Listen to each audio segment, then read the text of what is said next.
Hello guys, welcome to our YouTube channel.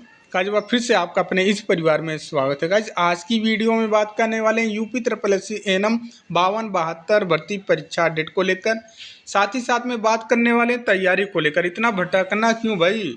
Bar bar message करते हो कि sir फलाने टीचर ये बोल रहे हैं, डमकाने टीचर ये बोल रहे हैं, कोई बोल रहा है कि MCQ पढ़ो, कोई बोल रहा है कि प्रीवियस ईयर पेपर पढ़ो, कोई बोल रहा है कि इस किताब को पढ़ो, कभी उस किताब को पढ़ो। तो भाई इसी में या तो देखिए उन्हीं की बात मान लीजिए या फिर हमारी ही बात मान लीजिए। हमारा कहना क्या है, थियरी पढ़ो। आप थियरी कंप्लीट हो जाती है तो आप टेस्ट वगैरह दीजिए। अगर थियरी कंप्लीट नहीं है तो आप अपने आप को धोखा दे रहे हो, अपने आप भविष्य को बर्बाद कर रहे हो। ठीक है, सीधी सी बात है भैया। एक ही बात है, थियरी नहीं पढ़े हो तो आप अपने आप को धोखा दे रहे हो। भले ही आपने डिप्लोमा पास कर लिया है, ठीक है, सुविधा शुल्क देकर, आपको अच्छे से पता है प्राइवेट कॉलेज हैं, बहुत अच्छे तरीके से आप पास हो गए हो। ठीक है, एक बार आप अपने आप को धोखा दे के अच्छे से पास कर लियो, लेकिन वो उसका देखिए अब भैया अपने भविष्य को धोखा अब ना दीजिए। थियरी को पढ़िए प्रॉपर तरीके से। आयोग ने 6 बुक दिया है तो 6 बुक के बारे में हर एक चैप्टर को आपको पता होना चाहिए, कौन सा चैप्टर क्या हमें सिखा रहा है। जब तक आप ये नहीं सीखोगे, आप अपने जो आपका ये प्रोफेशन दिया गया है कि एनएम हो, ये आप अपने आप को धोखा दे रहे हो। ठीक है, MCQ रट कर पास हो सकते हो लेकिन अच्छा एनएम आप नहीं बन सकते हो भैया जब तक आप थियरी नहीं पढ़ेंगे, जब तक आप सीखेंगे नहीं। ठीक है, वो सब कुछ डिटेल में डिस्कस करेंगे। आयोग हो गया है फायर, एक दिन में 5-5 नोटिस दे रहा है। देखिए बदल गई परीक्षा डेट इन भर्तियों का। कौन सी भर्ती परीक्षा का डेट बदल दिया गया है आयोग ने, वो भी हम चर्चा करेंगे डिटेल में। कल के डेट में आयोग की तरफ से 5 नोटिस जारी किया गया था। देखिए 1, 2, 3 कल के डेट में। उसके बाद हमने आपको ग्रुप में भी इन्फॉर्म किया था कि भैया आयोग की तरफ से 5 नोटिस जारी की गई है, 3 और ये ऊपर वाला 4। ठीक है, 5 नोटिस। और यहाँ पे इन्होंने 2 एग्ज़ाम का डेट भी बदल दिया गया। ठीक है, 2 एग्ज़ाम का डेट इन्होंने बदल दिया है। देखिए यहाँ पे इन्होंने मानचित्र मुख्य परीक्षा का एग्ज़ाम डेट इन्होंने बोला था कि हम 23 नवंबर को करवाएंगे। ठीक है, 23 नवंबर को। तो बोला है कि आयोग ने कि 23 नवंबर नहीं, 23 नवंबर बहुत दूर हो जा रहा है, इसको और एक हफ्ता पहले करवाते हैं, 16 नवंबर। हमने प्रॉपर तरीके से एक वीडियो में आपको बताया था कि संडे कितने कितने तारीख को पड़ रहा है। तो जो यहाँ पे 2 डेट में एग्ज़ाम नहीं लगे थे, 16 नवंबर को और 30 नवंबर को। बाकी नवंबर के महीने में हर एक संडे को एग्ज़ाम डेट लग गया था, लेकिन यही 2 संडे को एग्ज़ाम डेट नहीं लगा था। लेकिन अब देखिए आयोग 23 नवंबर को एग्ज़ाम डेट घोषित किया था, तो यहाँ पे उसको आगे लेके आया कि बोला 16 नवंबर को ही। ठीक है, आज की डेट कितना है सर? आज की डेट कितना है? हो गया। ठीक है, 10 तारीख हो गई आज की डेट में। मतलब कि अब इन लोगों को जो समय मिला है, 1 महीने का समय मिला है।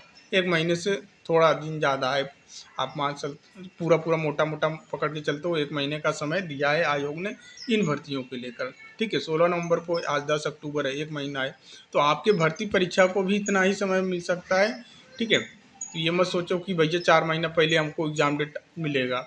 आपका एग्ज़ाम डेट कभी भी घोषित हो सकता है, ये चीज़ हम आपको बताए हैं।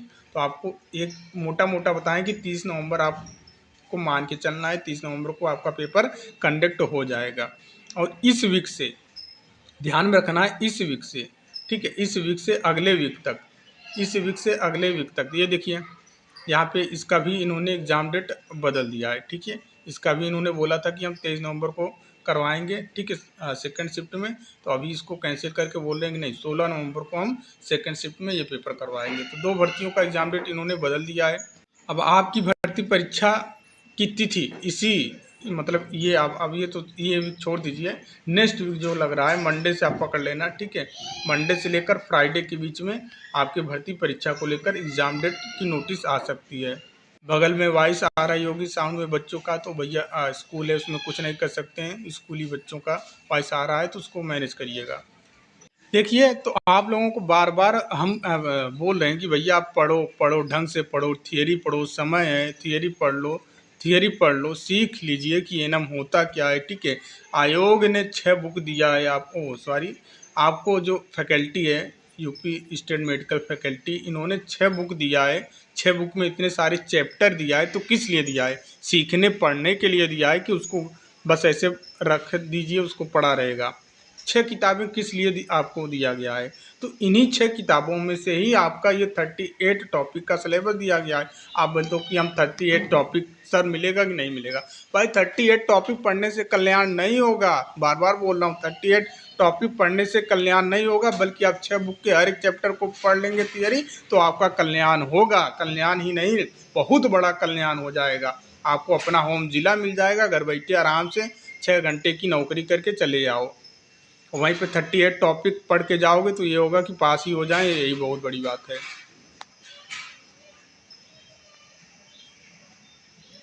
अब कौन टीचर क्या बोल रहा है क्या नहीं बोल रहा है, मैंने आपको बोला है कि भाई सोशल मीडिया से दूर रहो। सबसे ज़्यादा डिस्ट्रैक्ट आपको, देखिए सोशल मीडिया पे जितना आप देखोगे, जितनी लोगों की वीडियो देखोगे, उतना ज़्यादा कन्फ्यूजन क्रिएट होगा, उतना ज़्यादा आप परेशान होंगे कि भाई इनकी बात सुन लें, उनकी बात सुन लें, ये किताब उठा के पढ़ लें, वो किताब उठा के पढ़ लें, यहाँ से शुरू करें, वहाँ से शुरू करें। इन्हीं सब चीज़ों में समय चला जाएगा। फिर आपको होगा अरे यूट्यूब पे लाइव क्लासें ही देखते रह जाएं, एमसीक्यू ही पढ़ते रह जाएं, तो भैया ये सब कुछ व्यर्थ जाएगा, सब कुछ परेशान हो जाएंगे आप। जब पेपर हाथ में आएगा तो कि सर हम क्या करें क्या ना करें, समय तो मिला था लेकिन तैयारी ही नहीं हो पाई, एग्ज़ाम इतना डिले हो रहा है, सबकी तैयारी परफेक्ट हो गई है, तो कटाव पे असर बहुत पड़ेगा। जितना डिले होता है भाई, हर एक भर्ती का, आपकी ही भर्ती का नहीं, चाहे वो सेंट्रल लेवल की भर्ती हो, चाहे स्टेट लेवल की भर्ती हो, चाहे ग्रुप सी, चाहे ग्रुप बी, चाहे ग्रुप डी, चाहे जिस भी भर्ती की बात कर लें जिसमें एग्ज़ाम कंडक्ट होने में समय लगता है, उसका कटाव चढ़ के जाती है। जितना डिले होगा उतना कटाव चढ़ेगा। क्यों? क्योंकि जो नहीं पढ़ा है वो भी पढ़ लेता है, एक बार नहीं 4 बार पढ़ लेता है। इसीलिए हम आपको बोलें थियरी से पढ़ के जाइए, प्रॉपर तरीके से हर एक चैप्टर को अच्छे ढंग से पढ़िए। उसके बाद जो एमसीक्यू आप देखिए, जैसे कि अभी हम सैनी बैच पढ़ा रहे हैं आपको, ठीक है, सैनी बैच में पूरी की पूरी थियरी है, उसके साथ साथ हर एक चैप्टर से 30, 35, 40, 50 एमसीक्यू भी हैं। वो भी एमसीक्यू कौन से हैं सर? 5 ऑप्शंस वाले एमसीक्यू हैं जो आपके भर्ती परीक्षा में आने वाले हैं। तो इसलिए बोलें सैनी बैच। अब कुछ लोग बोलते हैं सैनी बैच के अलावा कुछ और, तो अरे भाई सैनी बैच में ही सब कुछ है, उसके अलावा आपको कहीं कुछ पढ़ने की ज़रूरत ही नहीं है। क्यों? क्योंकि ये chapter wise, subject wise detail में थियरी है। तो इसके अलावा आपको क्या देखना है? कुछ नहीं देखना है। लोगों के पास खाली समय है, ठीक है, तो वही बोलते हैं ना कि खाली दिमाग शैतान का घर। तो बस यही चीज़ें आप देखेंगे, फिर उसके बाद मैसेज करेंगे। देखिए मैसेज आया है कि हेलो सर, एक मैडम बोल रही थी जो लोग सोच रहे हैं सिर्फ थियरी पढ़ने के सिलेक्शन हो जाएगा, तो ऐसा बिल्कुल भी नहीं है। जब तक यूट्यूब पर प्रैक्टिस नहीं करोगे, यूट्यूब पे प्रैक्टिस नहीं करोगे, ध्यान रखना है, यूट्यूब पे प्रैक्टिस मतलब यूट्यूब पे सारा समय बर्बाद करो, सारा समय बर्बाद करो यूट्यूब पे, अपना मोबाइल का डाटा बर्बाद करो, अपनी आंखें खराब करो, तब आपका सिलेक्शन हो जाएगा। यूट्यूब पे, किताब पे नहीं। किताब पे प्रैक्टिस नहीं, यूट्यूब पे प्रैक्टिस नहीं करोगे तो फिर तुरंत वो टेस्ट का प्रचार करने लगी, बोलने लगी कि ये है, ये लीजिए टेस्ट। इन्होंने इसलिए तो ऐसा नहीं बोला कि अपने टेस्ट बेचने के लिए, सिर्फ हम तो थियरी पे ही फोकस कर रहे हैं, ये मैडम तो कुछ ही बता रही हैं। तो भैया इन मैडम की क्यों बात मानना? अब जब इनको पता ही नहीं है कि थियरी से ही एमसीक्यू का जनरेट होता है, ना कि एमसीक्यू से थियरी बनता है। ध्यान में मैं क्या बोल रहा हूँ, थियरी से ही एमसीक्यू बनता है। अगर आप थियरी एमसीक्यू बना रहे हो तो ये थियरी से ही एमसीक्यू बनाओगे, ना कि एमसीक्यू से थियरी आप बना दोगे। उल्टा चलता है क्या भाई? अगर आप थियरी पढ़े हो तो थियरी से हज़ारों एमसीक्यू बना दो, खुद प्रैक्टिस कर लो, बुक उठाओ, थियरी पढ़ते जाओ, उसके बाद सोचो कि कौन सा एमसीक्यू बन सकता है, यहाँ से किस लाइन से हम एमसीक्यू बना सकते हैं। जो ये मैडम बता रही है कि एमसीक्यू पढ़ने से कल्याण होगा, तो भाई तुम एमसीक्यू कहाँ से लेके आते हो? आसमान से लेके आते हो कि ज़मीन से खोद कर लेके आते हो? इसी थियरी से लेके आते हो ना, एमसीक्यू बनाते हो। आपके 6 बुकें दी गई हैं, 6 बुकों से ही एमसीक्यू बना रही हो ना, चैप्टर वाइज जो दिया गया है ये 6 बुक किस लिए, 6 विषय दिया गया है, किस लिए दिया है? इसी 6 विषय से ही एमसीक्यू पढ़ा रहे होगे, ना कि आसमान या ज़मीन या पाताल से या फिर आयोग के पास से उठा के लेके आ रहे हो एमसीक्यू। पहली बात ये हो गई। दूसरी बात देखिए, इनको ओल्ड पेपर करवा दीजिए, ओल्ड पेपर करवा दीजिए। भैया 10 साल का पेपर करवा दिया है, ओल्ड पेपर नहीं, 10 साल का पेपर करवा दिया है मैंने। 10 साल का प्रीवियस ईयर पेपर, विभिन्न प्रकार के भर्ती परीक्षा में जो पूछे गए थे प्रश्न एनम में, ठीक है, भारत के पूरे राज्य में जो पेपर हुआ था उससे 10 साल का पेपर करवा के रखा हूँ, लेकिन वीडियो तो देखना ही नहीं, प्लेलिस्ट चेक करना ही नहीं है, जाके चेक कर लीजिए। ठीक है, पूरा मिडवाइफरी मैंने 10 साल का पढ़वा दिया है, केवल मिडवाइफरी ही मिडवाइफरी। और भी विषय का, हेल्थ प्रमोशन का भी शायद 10 साल का करवा दिया है। कुछ विषय का बाकी है तो वो भी हो जाएगा। ठीक है, लेकिन उससे पहले ज़रूरी होता है कि पहले अपनी थियरी, अपना बेस मजबूत करो। ठीक है, ये नहीं कि बस कुछ सिलेक्टिव प्रश्न हम पढ़ लेते हैं, सिलेक्शन। अरे भाई समय है आपके पास, क्यों आप परेशान हो रहे हो? थियरी पढ़ो, बार बार बोल रहा हूँ, थियरी पढ़ो। इन कोचिंग वालों की बातों पे ट्रस्ट नहीं करना है भाई। इनको, आपको नौकरी लगे या ना लगे, ये लखपति अरबपति बन जाएंगे आपकी भर्ती आने से। ठीक है, सपोज दैट यार, इतना ही आप सोच सकते हो कि भाई अगर इन्होंने 1000 फी रखा है, ठीक है, 1000 फी रखा है, मैक्सिमम 1000 भी कैंडिडेट इनका बैच ले लेता है तो कितना पैसा बन जाता है? कितना पैसा बन जाता है यार? बहुत पैसा बन जाता है, बिल्कुल अमीर ही बन जाते हैं। अब देखिए, इसमें 3 जीरो और ऐड कर दीजिए, कितना हो जाएगा? कितना हो जाएगा भाई? कितना हो जाएगा ये पैसा? तो देखिए, 10 लाख रुपए हो जाता है इनका। ठीक है, 10 लाख रुपए हो जाएगा आराम से। इतना आप पूरा 2 साल बैठ के 2 साल मन लगा के नौकरी करेंगे तब जाके आपको बनेगा। लेकिन ये एक ही झटके में कमा ले रहे हैं। 1000 मैंने बोला है। ठीक है, ऑनलाइन आवेदन तो 40,000 आए हैं, और फिर 2000 तो 20 लाख। ठीक है, 10,000 तो सीधा 1 करोड़। तो भैया ये करोड़पति अरबपति बन सकते हैं, लेकिन आप में क्या दिक्कत है? आप क्यों नहीं पढ़ रहे हो? चमकती चीज़ पे ज़्यादा अट्रैक्टिव ना हो। ठीक है, थियरी पढ़िए, मन लगा के पढ़िए, कहाँ से भी कहीं से भी कोई पढ़ा रहा है पढ़िए, थियरी पढ़िए बस। बाकी जो लोग बोलते हैं सैनी बैच, तो सैनी बैच आप ले सकते हो, कांटेक्ट हमें कर सकते हो। मैं नहीं बोला हूँ कि हमारा ही लीजिए। ठीक है, किसी और का अगर थियरी वो पढ़ा रहा है तो उस पर फोकस करिए आप। ये हमारा कॉन्टेक्ट है, इस पर आप फोकस, इस पर आप कॉल मैसेज कर सकते हो कि सर मुझे सैनी बैच लेना है। 7985160239। ठीक है, बहुत सारे कैंडिडेट लिए हैं, फीडबैक भी अच्छा है कि हाँ सर बहुत अच्छा कंटेंट है, प्रॉपर तरीके से आप हर एक चीज़ को, थियरी को मेंटेन किए हैं, ताकि सिलेक्शन ना रुके भैया, सिलेक्शन ना रुके। थियरी आप पढ़े रहेंगे, उसके साथ साथ ये MCQ भी करवा रहे हैं, तो 5 ऑप्शंस वाले हर एक चैप्टर से 30 MCQ, 20 MCQ, 25 MCQ, ठीक है, बना हुआ है। तो इस पर आप मैसेज कर देना, कॉल रिसीव ना हो तो व्हाट्सअप मैसेज कर देना। ठीक है, 7985160239 पे। ठीक है, पूरा बता दिया जाएगा प्रोसेस क्या है। 2 ही कंडीशन है, कोई ऐप नहीं, कोई कुछ नहीं, आपको डाउनलोड करना होगा। आपके पास टेलीग्राम अकाउंट होना चाहिए। ठीक है, टेलीग्राम अकाउंट होना चाहिए। टेलीग्राम अकाउंट होने के बाद आपको प्राइवेट चैनल है टेलीग्राम पे, वो लिंक प्रोवाइड करेंगे जिस पे Saini batch, previous year paper, ठीक है, 38 टॉपिक, ये सब कुछ हैं। और टेस्ट भी होगा, लेकिन अभी नहीं होगा, जब एग्ज़ाम डेट आ जाएगा।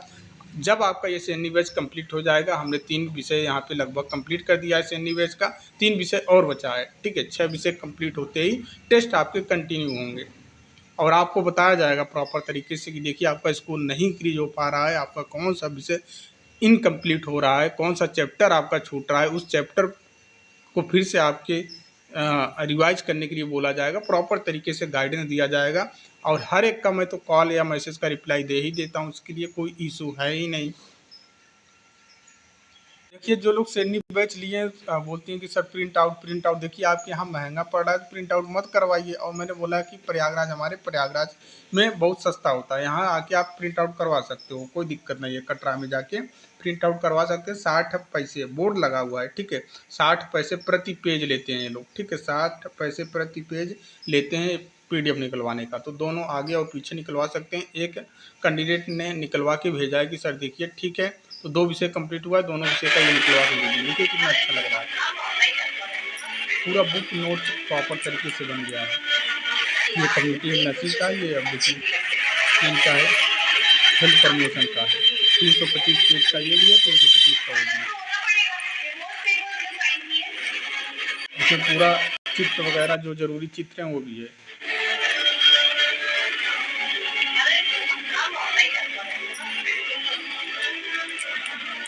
60 पैसे प्रति पेज निकाल रहा होगा, उसी से निकलवा लीजिएगा। अगर 60 पैसे में निकालेगा तो आपका एक विषय का लगभग 150 रुपये में निकल जाएगा, एक विषय का। ठीक है, एक विषय का 150 में आपका प्रिंट आउट निकल जाएगा, प्रॉपर तरीके से बुक जैसा बन जाएगा।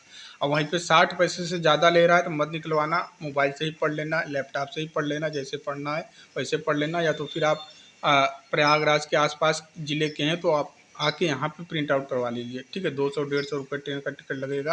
आप यहाँ देख लेना कौन सी पैसेंजर जाती है, आके कटरा में, ठीक है, प्रयागराज के कटरा में आके प्रिंट आउट करवा लेना। 60 पैसे, कोई कोई तो 50 पैसे में ही निकाल देता है। प्रॉपर तरीके से बोर्ड लगा के रखा है उन्होंने कटरा में, जहाँ सारी किताबों का हब है, बहुत सारी किताबें मिलती हैं, बहुत सारी नोट्स मिलती हैं। उस बाज़ार की हम बात कर रहे हैं, वहाँ पर जाके आप प्रिंट आउट करवा लेंगे तो सस्ता आपका निकल जाएगा। बाकी मैं फिर से बोल रहा हूँ भाई, जो लोग सैनी बैच, कोई ज़बरदस्ती नहीं है, जिसको रुचि है पढ़ने को पढ़ सकता है। बाकी जो लोग लेना चाहता है भैया सैनी बैच, फिर से मैं बोल दे रहा हूँ, कॉन्टैक्ट नंबर इस पर आप कॉन्टैक्ट कर लेना 7985160239, ठीक है। इस पर आप मैसेज कर देना व्हाट्सएप कि सर मुझे सैनी बैच लेना है, तो आपको डिटेल बता दिया जाएगा, ठीक है। उम्मीद करते हैं सारी चीज़ें आप समझ गए होंगे। तो भैया मिलते हैं नेक्स्ट वीडियो में, तब तक के लिए जय हिंद जय भारत। और मैं वीडियो को लास्ट में भी बोल रहा हूँ, आप थियरी पढ़ो भैया। थियरी पढ़ने के बाद जब थियरी कंप्लीट हो जाती है, उसके बाद आप प्रैक्टिस करिए उस चैप्टर जो मैं सैनी बैच पढ़ा रहा हूँ, उसी में MCQ दिया है 5 ऑप्शंस वाले, तो उस पर फोकस करो आप, ठीक है। इधर उधर ना भटकिए, जितना भटकेंगे उतना परेशान रहेंगे। एकेडमी वाली बुक है जो, वहाँ पे भी आपको थियरी दिया गया है, वो एकेडमी वाली बुक भी आपके लिए बेस्ट है, वो भी आप पढ़िए। लेकिन पढ़िए, अभी थियरी अपने आप से बेईमानी मत करिए, अपने आप की तैयारी को धोखा मत दीजिए कि भैया आपको MCQ रट लेना है, यूट्यूब पे लाइव क्लासेस MCQ देख लेना है तो आपकी तैयारी हो गई है। संतुष्टि मिलेगी थोड़ी देर के लिए, लेकिन एग्ज़ाम में रोना होगा, ठीक है। किसी भी टीचर का अगर आप MCQ पढ़ेंगे, ठीक है, लाइव क्लास देखेंगे, तो आपको संतुष्टि मिलेगी। कुछ दिन के लिए प्रश्न भी याद रहेगा, थोड़ी समय के लिए आपको संतुष्टि और बहुत ही आनंद आएगा कि हमने बहुत अच्छा पढ़ लिया, ठीक है, कंटेंट मिल गया। लेकिन बाद में वही रोना होगा, एग्ज़ाम हॉल में जाके बैठेंगे जैसे, रोना आएगा कि मैंने तो जो पढ़ा था वो फंसा ही नहीं। अब थियरी आप पढ़ रहे हो तो थियरी से ही MCQ एग्जामिनर बनाएगा, प्रश्न बनाएगा, तो वो बाहर नहीं जाएगा। हो सकता है वो आपके काम में आ जाए, लेकिन भैया बार बार मैं बोल रहा हूँ कि थियरी पे फोकस करिए, ठीक है। उम्मीद करते हैं सारी चीज़ें आप समझ गए होंगे। तो मिलते हैं नेक्स्ट वीडियो में, तब तक के लिए जय हिंद जय भारत।